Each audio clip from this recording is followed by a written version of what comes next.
For this recording, we are going to talk a little bit about point slope form of a line.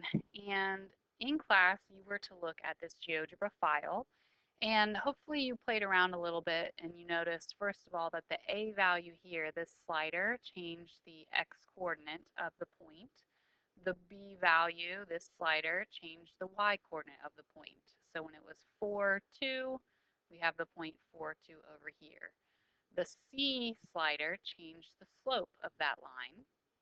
So when C is 3, the slope of this line is up 3 and right 1. And we can see from this exactly what the point slope form of the line is. The 3 shows up here in front of the parentheses where we have the x minus 4. The minus 4, notice that this 4 is the same as the 4 in our slider, and it's the 4 over here for our x-coordinate. So when the x-coordinate was a positive 4, we actually have x minus 4 in our equation. When the y-coordinate was a positive 2, we have y minus 2 in our equation. Versus on the other hand, if I change this so that the point is maybe a negative x value and a negative y value, the x-coordinate is negative 5, but up here in the equation we have x minus negative 5. So you are always subtracting that x-coordinate, and when you're subtracting a negative, it turns to a positive. When you are subtracting the negative 2 over here for the y, the negative 2 was your y-coordinate, but when I subtract negative 2, it changes to y plus 2. So this is really the equation y plus 2 equals 3 times the quantity x plus 5. So hopefully you're noticing that whatever the coordinates of the point are, if it's negative coordinates in the equation, it turns to a plus sign. And when it's positive coordinates in the equation, it turns to the minus. So you're always subtracting whatever it was that was your x coordinate and whatever was your y coordinate. And so now we're going to walk into something else here. Let's go into your Flipbook. Okay, so let's continue with our Flipbook. If we are looking just to write the basic equation for point slope form, we're looking at having the slope m. So m, like we used in y equals mx plus b for slope intercept form, that's going to be your slope. And we're going to use a point, a general point xy, but since x and y are already in our formula, we're going to call this x1 and y1. So we're looking for the x and y coordinate of the point. So you're going to do y minus the y1, which was the coordinate of your point, and over here x minus x1, again, which is the coordinate of the point. So I would say this is the y coordinate of the point, and over here, this is the x coordinate of your point.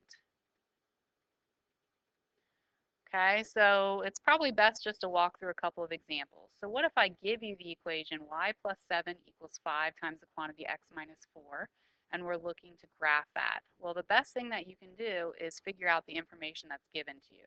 It's called point slope form because it gives you a point and it tells you the slope. The point in this case, we want to look at the signs in here. So in with the x is where we have our x coordinate. It's x minus 4. If I see a minus 4, that means the x coordinate of our point is a positive 4. Over here, y plus 7. Since it's plus 7, that means our coordinate would be negative 7.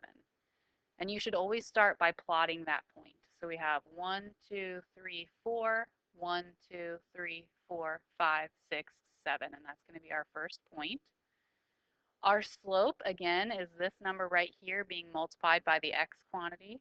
So we're going to have 5 for our slope, which you can think of as 5 over 1.